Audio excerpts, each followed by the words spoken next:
a cortar un poquito los tiempos para que pueda yo llegar a mi reunión. Claro que sí, no se preocupe. Pues vamos a dar inicio. Buenas tardes, sean todos ustedes bienvenidos. El día de hoy ya estamos listos para iniciar nuestra cápsula jurídica en esta parte de la barra de profesionistas en Derecho y peritos en Ciencias Forenses AC. Los saluda su amigo David Aboites. El día de hoy nos ocupa un tema muy interesante, sobre todo por nuestra gran expositora del día de hoy, que es una invitada especial, dado que es juez allá en el estado de Tlaxcala y en el estado de Oaxaca, y recientemente nombrada magistrada, y sobre todo, bueno, no soy nombrada magistrada, estoy contendiendo para la magistrada. Está contendiendo, perdón. Perfecto, no se preocupe. Y bueno, pues la idea es precisamente platicar el tema de hoy que nos ocupa, es el testimonio infantil, un tema muy sabroso, porque bueno, pues los podemos tener como, como víctimas o también como ofendidos, como imputados, y entonces, bueno, realmente recabar este tipo de cuestiones, muchas de las ocasiones se torna un poquito difícil. Para ello, invitamos a nuestra maestra querida, la maestra Erika Rodríguez. Adelante, maestra, la escuchamos con todo gusto. Gracias.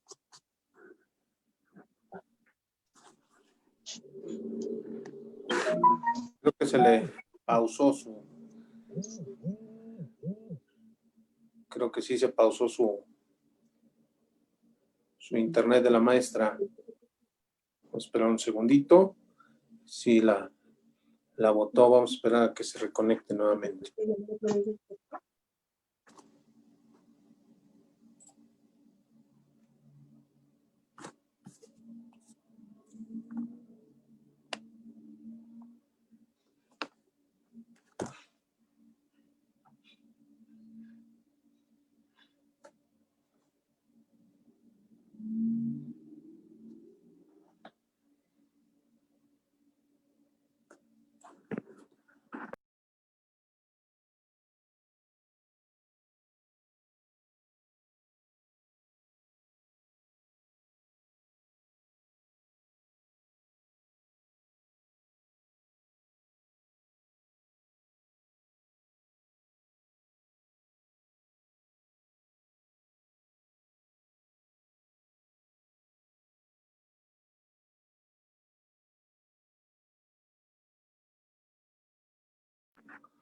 Vamos a esperar unos segundos, tiene un poquito de problemas con su internet, ya se está conectando nuevamente nuestra estimada amiga expositora el día de hoy.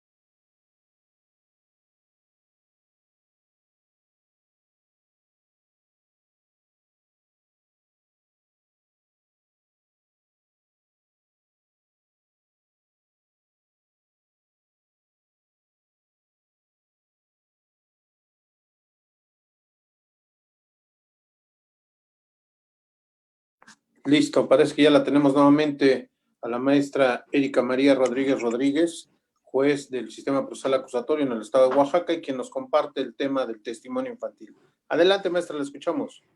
Gracias. Voy a iniciar unos minutos con el celular en lo que se compone con la computadora y para efecto de ya no hacerlos esperar más. Muchísimas gracias, maestro David Aboites, por siempre la atención hacia mi persona e invitarme a estas cápsulas jurídicas muy interesantes. Pues miren, sin más, voy a iniciar esta plática que he preparado para ustedes acerca del testimonio infantil. ¿Por qué es mi intención hablar sobre el testimonio infantil? Fíjense que en la experiencia que tengo como juez, me he dado cuenta que tenemos muchos problemas en relación a la prueba testimonial, específicamente en el hecho de que, bueno, pues he estado haciendo un sondeo de cuántos casos tenemos en donde intervengan menores en mi jurisdicción. De 230 asuntos que tenemos actualmente, en 55 intervienen menores. Eso trae como consecuencia que sea prácticamente un poquito más del 20% de los asuntos que tenemos que están sometidos a mi jurisdicción en donde tienen que intervenir menores. Bien, ¿cuál es el problema de los menores? Que ahora que estamos estudiando la psicología del testimonio, nos damos cuenta de cómo funciona el testimonio infantil y considero, ahorita voy a hacer mi afirmación, quizás con esto iba yo a terminar, que tenemos graves errores en la administración de justicia, sobre todo cómo está diseñado en relación al testimonio infantil. ¿Por qué? ¿Cómo se da la conformación de los elementos de juicio para poder tomar decisión en una sentencia? Bueno, pues ustedes saben que van los peritos, van los testigos y se desahogan bajo los principios de inmediación, de contradicción ante el tribunal de enjuiciamiento. En este contexto, nosotros podemos, bajo el principio de inmediación, conformar el conjunto de los elementos de juicio. Una vez que tenemos conformado estos elementos de juicio, bueno, pues vamos a someterlos a una valoración. En este contexto, pasa lo siguiente, algo que ustedes ya conocen y que de suma ya en estas cápsulas jurídicas han estado estudiando una tras otra vez, en el sentido de que sucede, ¿cómo se da en la realidad un proceso penal? Sucede el hecho, vamos a pensar un homicidio, un abuso sexual, vamos a pensar el delito que ustedes gusten. Y resulta que una de las personas que está interviniendo en este asunto como víctima o como testigo es un menor de edad. Menor de edad, estamos hablando menor de 18 años. En consecuencia, pues, al tener al enfrentarnos a este tipo de situaciones, me llama la atención analizar cómo funciona la mente de una persona, de un menor de edad, sobre todo cuando estamos hablando propiamente de un menor de edad. Estoy viendo si me puedo conectar con la computadora, porque va a ser más fácil para mí. Por favor, si me dan el acceso, me desconecto del teléfono. Tengo entendido que ya estoy.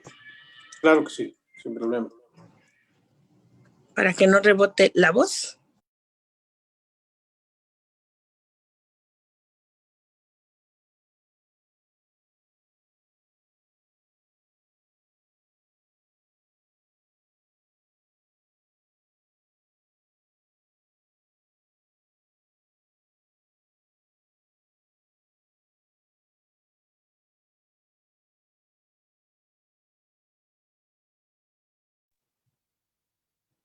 Ahora sí,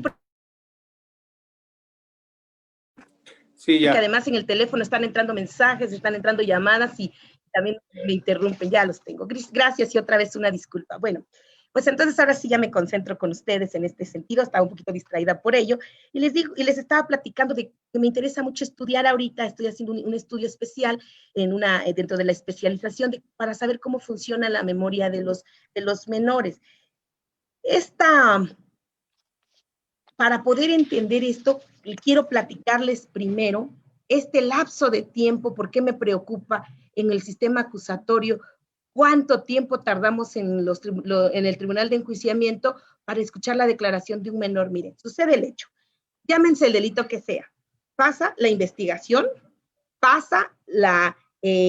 presentan la denuncia, me voy un poquito más atrás. Imagínense que un niño presencia un robo o un homicidio. ¿Qué van a decirle al niño? Como se le dice al testigo, platícame cómo sucedió. ¿A cuántas personas se los está platicando? Ojo, esto es muy importante. Se lo va a platicar a su mamá, se lo va a platicar a la familia, presentan la denuncia, se lo tiene que platicar al Ministerio Público, al policía que lo está entrevistando, al psicólogo. ¿sí? Y luego resulta que otra vez se le vuelve a interrogar, que vamos a hacer la reconstrucción, una inspección ocular y nos dices dónde estabas tú situado, o vas a tener que volver a contar esto. Y obviamente la familia le pregunta y los amigos le preguntan, todo esto mientras se está llevando a cabo la investigación. Durante este lapso, bueno, ya se presentó la denuncia, ya se integraron los elementos mínimos para solicitar la formulación de la imputación, ya hay una vinculación a proceso. Todo este tiempo va transcurriendo. De ahí se tiene que hablar la etapa de investigación complementaria y después la intermedia. Y sigue pasando el tiempo, nos señalan la fecha para la audiencia de juicio y continúa pasando el tiempo.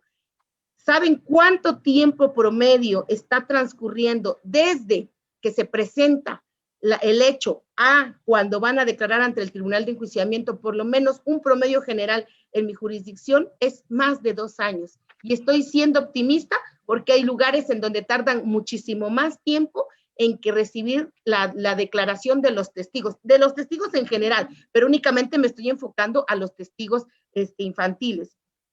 ¿Qué pasa con esto? Miren, no podemos detectar mentiras, partamos de esta premisa. ¿Por qué? Porque a pesar de todos los esfuerzos que la ciencia ha hecho para poder detectar mentiras, nosotros tenemos que analizar el testimonio, pero de una vez les anticipo, no se trata de que el juez vaya a determinar si alguien está mintiendo o no está mintiendo. Nosotros tenemos que determinar si el testimonio que está emitiéndose es fiable. ¿Qué significa esto? Si le podemos dar la confianza para tomarlo en cuenta, obviamente si reúne determinados requisitos, si hay una corroboración, si también se adminicula con otros medios de prueba, pero principalmente si le podemos dar fiabilidad. Una de las muchas herramientas que tenemos para darle fiabilidad al testigo es las herramientas que nos está aportando la ciencia, específicamente la psicología del testimonio. Por eso hago referencia a esto. No podemos detectar mentiras, pero sí podemos analizar las condiciones en las que el testigo vive el hecho. Estoy refiriéndome a testigos en general. ¿Por qué? Porque el origen de las declaraciones que se presentan en juicio son muy variadas, ¿sí? Además de los recuerdos que tiene el testigo y las mentiras que en un momento dado son las que les tenemos un poquito más de preocupación, debemos de tomar en cuenta que con el testigo siguen adminiculadas la imaginación, los sueños, los sentimientos, las emociones, las sugerencias, los pensamientos, que todo hace una sinergia para que el testigo, cualquier testigo, no nada más los menores, puedan emitir su declaración. La psicología entonces del testimonio nos va a aportar herramientas para poder conocer cómo se puede obtener información con validez científica que sea fiable. El efecto, en este caso, hay varios factores que intervienen en la contaminación de un testigo. En esta charla solamente me quiero referir al efecto contaminador de la declaración por el simple transcurso del tiempo. Por eso es que hice este análisis de todo el tiempo que pasa para efecto de que se pueda determinar o recibir una declaración. Considero que nuestro sistema está mal diseñado porque está partiendo de la falsa idea de que cuando sucede el hecho tenemos testigos y estos testigos van a acudir ante el juez de enjuiciamiento a declarar lo que vieron, sin tomar en cuenta ahora la evidencia científica que responde a lo siguiente: el transcurso del tiempo altera los recuerdos. Para poder yo comentarles por qué hay esta alteración, déjenme precisarles algunas cuestiones un poquito más científicas. Trataré de hacerlo lo más digerible posible, tomando en consideración del corto tiempo que tenemos y que también esta es una charla, son charlas jurídicas. En este sentido, quiero que sepan que el proceso de la memoria o las fases, del proceso de la memoria tenemos que considerar tres fuentes básicas para hablar de errores. ¿Por qué de errores y no de mentiras? Porque la gran preocupación de nosotros siempre ha sido la mentira, cuando lo que más debería de preocuparnos es el error. ¿A qué me quiero referir con esto? No todos los testigos, o son muy pocos los testigos, que llegan al juicio a decir mentiras. ¿Cuándo podemos decir que un testigo llegó a decir mentiras? La mentira implica una conciencia de que estoy diciendo algo que no es verdadero. a diferencia de los testigos, que es la gran mayoría, que llegan a decirnos, convencidos de su versión, por todo lo que haya sucedido en su contexto, pero que pero que adolecen de errores, ya sea el momento en el que lo percibieron el hecho, al momento de la codificación, al momento de la interpretación o al momento de la evocación. Cuando hablamos de fiabilidad, tenemos que hablar de evitar que haya este tipo de errores en el momento en el que nos están brindando información los testigos. ¿Cuáles son las 3 fuentes básicas del error en los recuerdos? En los recuerdos como parte de la memoria: la codificación, la retención y la recuperación. Nosotros tenemos que conocer cuando hay la posibilidad de que un testigo, cualquiera, no nada más los niños, pues puedan caer en este tipo de errores. Entre los factores de codificación vamos a encontrar aquellos que afectan los procesos perceptivos y de atención. Ojo, cuando nosotros ponemos atención, no significa que es porque estemos viendo o porque estemos escuchando muy atentamente. La atención implica más procesos o un proceso diferente al proceso de percepción. Es solamente cuando el proceso de percepción es lo que podemos ver, lo que podemos escuchar, lo que podemos sentir, lo que podemos conocer a través de nuestros sentidos. A eso podemos llamarle el proceso de percepción. Y el proceso de atención incluye, además del proceso de percepción, las interpretaciones que nosotros podamos tener dentro de nuestra cabeza, dentro de nuestros pensamientos, y que nos van a ayudar precisamente para poder emitir las ideas y los recuerdos que nosotros lleguemos a generar. Bueno, dentro de estos factores de la codificación, estos procesos perceptivos y de atención, hay factores que nos van a inducir al error y los vamos a dividir entre factores del suceso y factores del testigo. Los factores del suceso que más van a influir en la capacidad de los testigos para poder codificar la información son las condiciones perceptivas. ¿En qué condiciones se encontraba el testigo cuando dice que vio, cuando dice que oyó, cuando dice que sintió? Efectivamente, la información de características especiales. ¿A qué me quiero referir con esto? La duración del suceso, el dolor, la velocidad con la que se llevó a cabo, detalles que son frecuentemente omitidos. Y tercero, la familiaridad y frecuencia. Cuarto, ¿qué tipo de suceso es? Si es un suceso violento, sometido a estrés, o es un suceso en donde no hubo violencia. Estos factores van a ser muy importantes, principalmente cuando estamos hablando de factores que influyen en la codificación del recuerdo. Respecto del suceso. Ahora, respecto del testigo, sí me quiero referir principalmente a las condiciones de cada persona. Cada persona codifica la información y la interpreta de acuerdo a las diferencias individuales de cada uno, a las experiencias anteriores que hayamos tenido, a los conocimientos anteriores, a esas variables que tenemos como persona, al sexo al que pertenecemos, a la edad, a los estereotipos que tengamos ya nosotros estructurados por la cuestión social o familiar, la ansiedad, los entrenamientos, las drogas. Todo esto influye en la cuestión de la persona. La demora, el simple transcurso del tiempo o el transcurrir de los tiempos desde que se produce el suceso hasta que el testigo se le pide que recupere ese recuerdo ya en la audiencia de debate, en la audiencia de enjuiciamiento, es una de las variables más importantes implicadas en el proceso de retención y de recuperación de la memoria. En este sentido, la demora en el recuerdo es muy importante que podamos distinguir en la memoria a corto plazo y la memoria a largo plazo. Miren, cuando nosotros estamos viviendo un suceso, tenemos una memoria a corto plazo, es decir, tenemos lo que estamos viviendo en este momento, pero de una manera muy general. No nos enfocamos en detalles solamente hablamos un tanto de generalidades, pero cuando ya hablamos de la memoria a largo plazo, incluimos otros detalles en la memoria a corto plazo, es decir, lo que ustedes van a comentar ahorita saliendo y decir, estuve en una charla jurídica con el maestro Aboites en media hora, y van a tener un recuerdo. Cuando ya pasen 2 días, 3 días y se estén refiriendo a este evento, su memoria a largo plazo ya va a cambiar en relación a la memoria a corto plazo. En la memoria a corto plazo pudieran acordarse de más cosas que en la memoria a largo plazo porque se va a ir perdiendo. Entonces, nosotros cuando nos encontramos ante un testigo y sobre todo un testigo infantil, estamos hablando de una memoria que tenemos que trabajar con la memoria a largo plazo.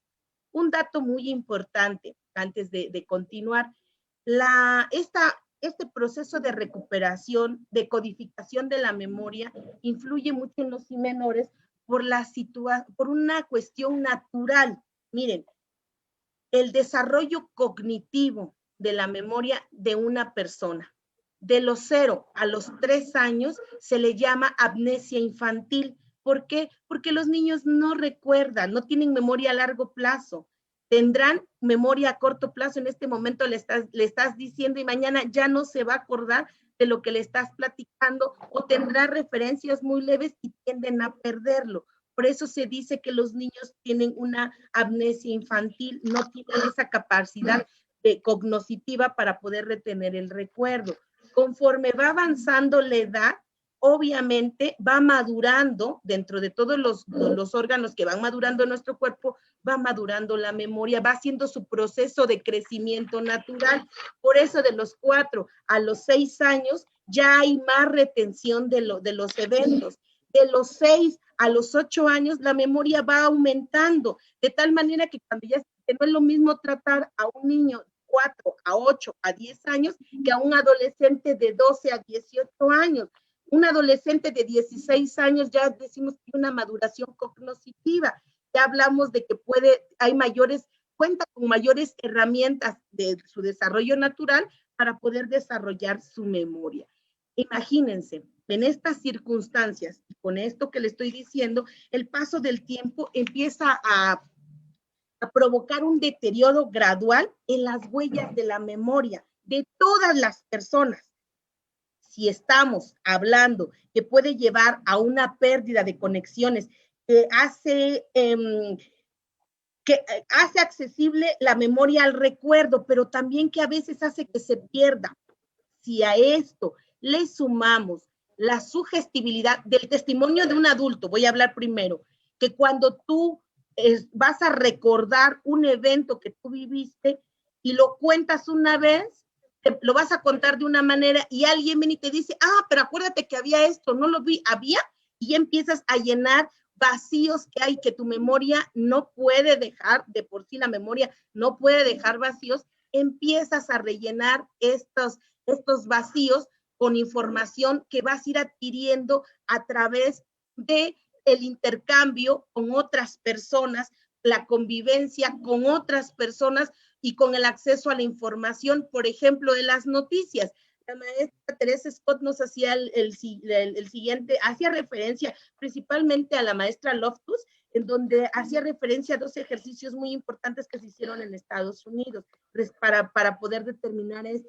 El primero era que hubo un accidente de un avión y entrevistaron a los testigos. Estamos hablando de adultos, ojo, porque tengo que partir de adultos para aterrizar, para que vean cómo es en niños, y así es en adultos, cómo nos estamos, qué está pasando con los Vámonos. niños. Bueno, en este sentido, Lupis, ¿podrías apagar tu audio, por favor? Gracias. En ese sentido, hay un accidente en un avión y entrevistan a los testigos, pero en las noticias empiezan a decir que es un atentado terrorista y los testigos empiezan a decir que vieron cómo explotó el avión, o sea que efectivamente había algún artefacto dentro del avión. Cuando se hacen las investigaciones se determina que fue un cortocircuito y que jamás hubo una explosión. Entonces se ponen a investigar por qué los testigos afirmaban que había una explosión. Bueno, habían sido sugestionados por la información que empezaron a ver de las noticias, es decir, la información externa que se empezó a dar a los testigos presenciales de este accidente. De igual manera, salió una noticia en Estados Unidos en donde se denunciaba a la persona que representaba a la botarga de Bugs Bunny porque tocaba a los niños mientras se tomaban la fotografía. Entonces los niños empezaron a recordar que cuando habían estado tomándose la foto con Bugs Bunny o acompañado, veían como a otras niñas, otros niños, los tocaba Bugs Bunny. La realidad es que Bugs Bunny, esto era una noticia falsa porque Bugs Bunny no pertenece a Walt Disney, es de la Warner Bros. Entonces era imposible que Bugs Bunny haya estado en esta empresa de Walt Disney. En consecuencia, como esos muchos ejercicios de ver cómo se empieza a sugestionar con información externa el testigo. Con este pequeño abrevaje que estoy dando y estas pequeñas puntualizaciones que estoy haciendo de cómo funciona la memoria, imagínense, retomo como empecé, la memoria de un infante de 4 años, de 6 años, de 8 años, de 10 años, que vive un suceso y que además lo tiene que estar contando. Quiero hacer otra precisión acá. Son muchas las cosas que quisiera platicarles, pero en este caso voy a ser muy puntual, únicamente para transmitir cuál es la idea del error del sistema en respecto de las declaraciones de los infantes. Cuando nosotros vivimos un recuerdo, yo les decía hace rato que al evocarlo, nos vemos sugestionados inconscientemente por muchos factores externos. ¿Qué pasa con nuestra memoria? Nosotros adultos, nosotros que estamos estudiosos del derecho y que somos profesionistas, ¿qué pasa con nosotros? Lo cierto es que la memoria no funciona como una cámara de video o como una cámara fotográfica. ¿Qué quiero decir con esto? Que la memoria no es que tú ya captaste la imagen o tienes el video y le das play para que se reproduzca. Reseteas o rebobinas o regrabas tu memoria cada vez que le estás contando por todos estos factores externos e internos que confluyen cuando tú evocas un recuerdo. Hagan el experimento y es más, grábense. Cuando vivan un suceso, un choque, un evento, el temblor, cómo estaban, qué estaban haciendo, qué vieron, y después cuando sales corriendo y dices, y dice tu hermana, es que se movía la casa, ¿sí? Tú recuerdas y dices, sí, se movía la casa. Tal vez nunca viste que se movía la casa, pero ya estás implantando recuerdos que no tenías en tu memoria. Eso no quiere decir que seas una mentirosa o un mentiroso, eso no quiere decir que estés mintiendo, significa que es parte normal del desarrollo de la memoria, que estás implantando información.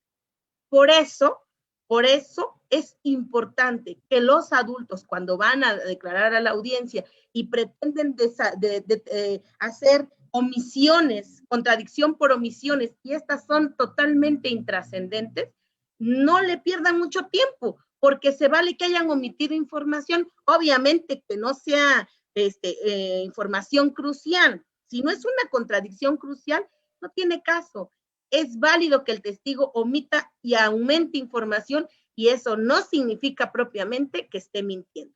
Con todo esto, si esto pasa con los adultos, ¿qué pasa? Vuelvo a retomar el tema, con los niños que tienen que estar evocando su recuerdo con la mamá, con el papá, con la tía, con el abuelito, con el maestro, que es la primera persona que generalmente con los que tienen el contacto, sobre todo en cuestiones en delitos de abuso sexual, en donde se detectan en la escuela, con el maestro, ¿sí?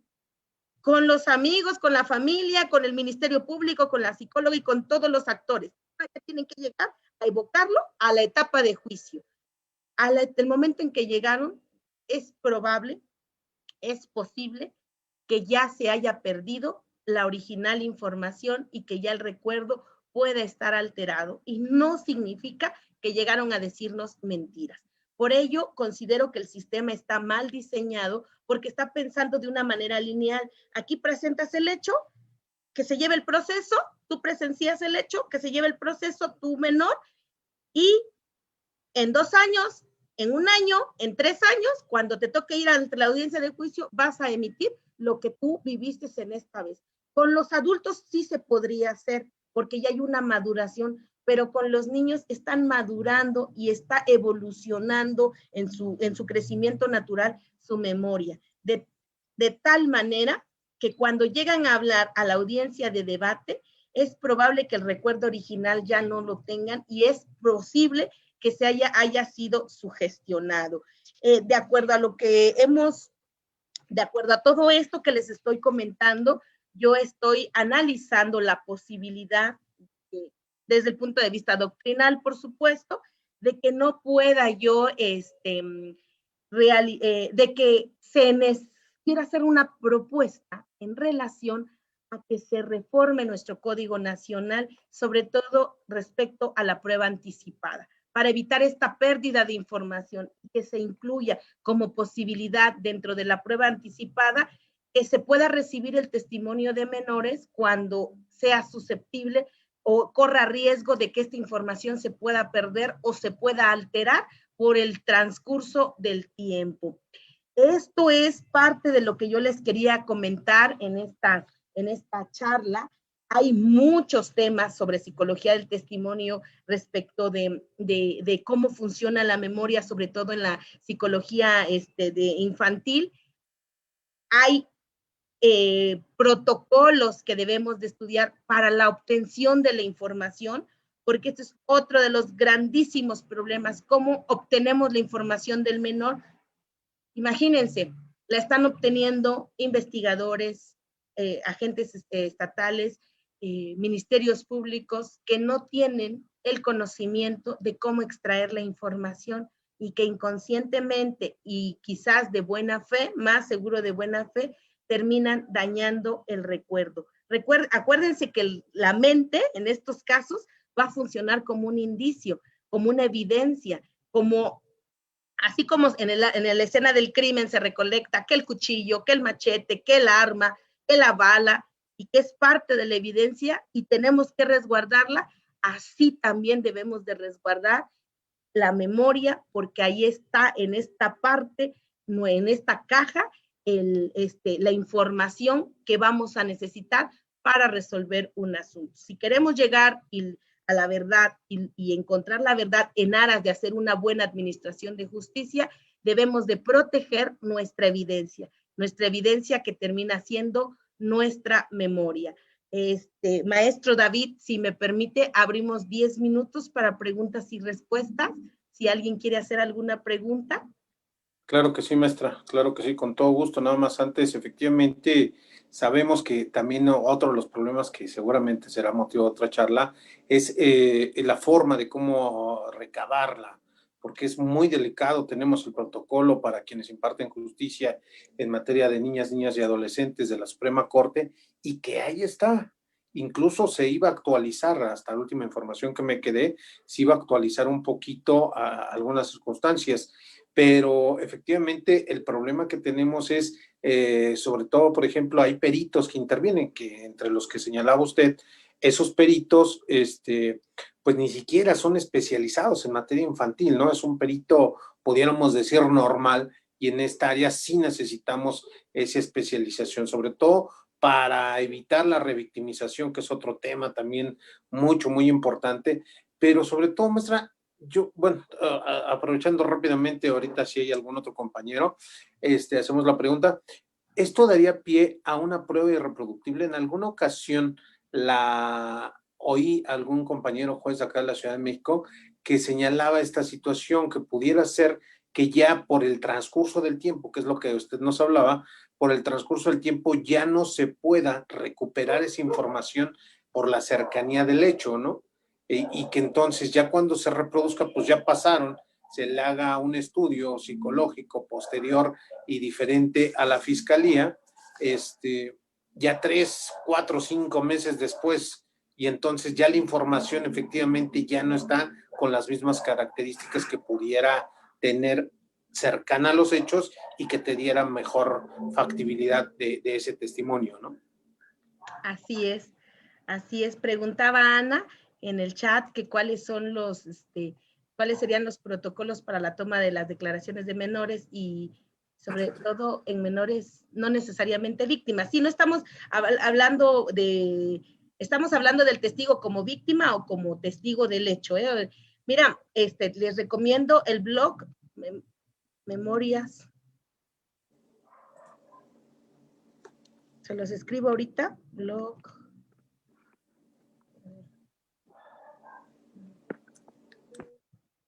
Y puedes ahí checar, hay bastante información al respecto. Déjame ver, blogs, ¿cómo es? Es un blog en internet. No lo tengo aquí apuntado, pero es el protocolo de la Suprema Corte de la Justicia sí te dice cómo valorar o cómo tratar al menor para no revictimizarlo, pero no se enfoca propiamente en cómo no afectar el recuerdo. Le hace falta todavía nuestro protocolo un poquito más al respecto. Déjame ver. Nos hablaba la maestra Beatriz Moguel, maestra de las reglas de Beijing. Sí. También las reglas de Beijing, o sea, son precisamente, no confundamos la revictimización del menor con la pérdida de la memoria, con esta cuestión cognitiva. Las reglas de Beijing, sí es cierto, nos ayudan para efecto de poder decir cómo tratar a un testigo, y entender cómo funciona su cosmovisión, sí es cierto, cómo entender su memoria, la memoria a corto plazo, que no podemos tomar que el niño nos hable de detalles, porque habla más de episodios, tiene memoria más episódica, es decir, se acuerda de cuando fue de vacaciones a la playa, no se va a acordar en qué mes, qué día, a qué hora, pero sí te va a fijar en un momento dado en estos episodios. Pero lo que yo les estoy comentando es un poquito más a estudiar la memoria del testigo. Les estoy apuntando aquí, memoria de testigos, .blogspot.com.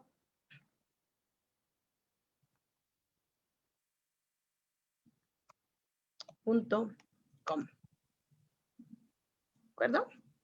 Ahí en este blog del profesor Manzanero es abierto, pueden ustedes checar, hay bastantes cuestiones ya avanzadas al respecto.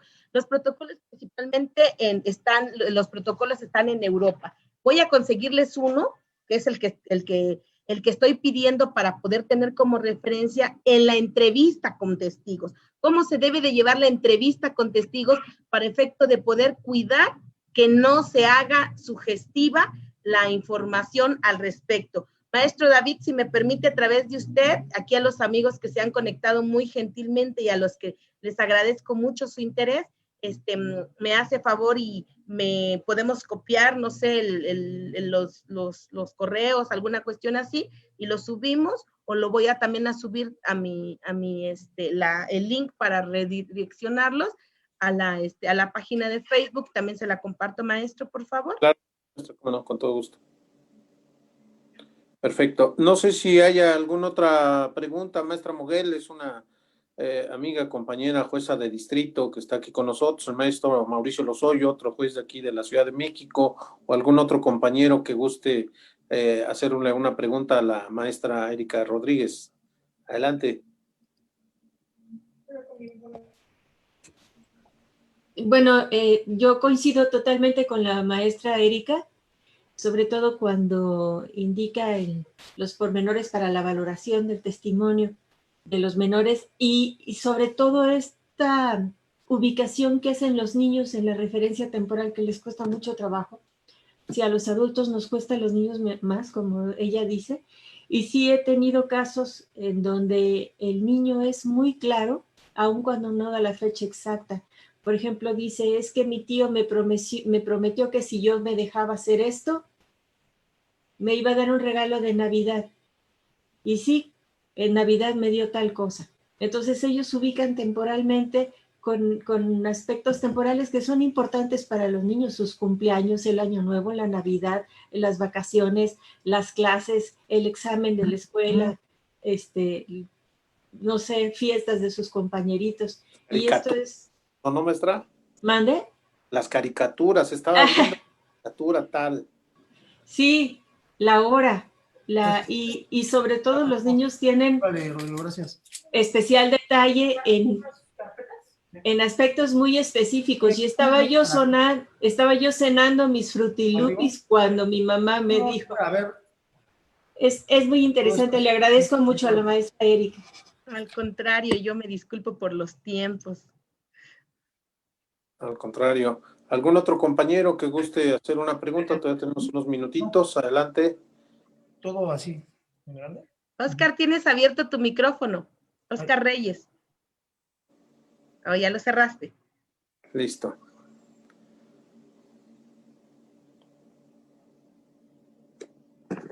Pues ¿No? me comprometo con el maestro David en este momento. Yo les quiero pedir una disculpa muy, muy sincera. Yo cometí un error gravísimo. Agendé mal la hora, la puse a las 18 horas y cuando me dijo el maestro David, ya estamos, dije, Dios mío, entonces por eso también me vieron llegando corriendo y apurado y que es en la computadora y prometo extenderme un poco más en este tema, que hay muchos temas. Yo preparé algo especial para ustedes en esta, y son varios temas, y quisiera que me diera la oportunidad, maestro David, de que pudiéramos a lo mejor hacer una charla ya con la maestra Beatriz, con el maestro Mauricio, y abordar y debatir acerca de estos otros temas que sí hay que ponerlos sobre la mesa y que me gustaría compartirlo con ustedes. De antemano me disculpo enormemente por mi desatención, maestro David, estoy muy apenada por mi falta de cuidado al no haber, como era 18, vi la publicación y puse 18 horas. Entonces, ese fue ¿cómo se llama? Mi error. Y No, quedo a la orden, maestro. Claro que sí, lo muestra esta segunda parte porque efectivamente pues hay bastantes cosas. Incluso veía por ahí que había la propuesta de que se recabara como prueba anticipada, ¿no? Sí, es algo con lo que estoy trabajando ahorita, pero no nada más es decirlo, hay muchos temas que tenemos que abordar, ¿no? Entonces, yo les agradezco mucho su tiempo y quedo en deuda con todos ustedes. No se preocupen. No se puede, se puede. Pues muchísimas gracias, buenas tardes a todos. Estamos en contacto, que Dios los bendiga. Seguimos. Muchísimas gracias, buena tarde. Gracias, maestro.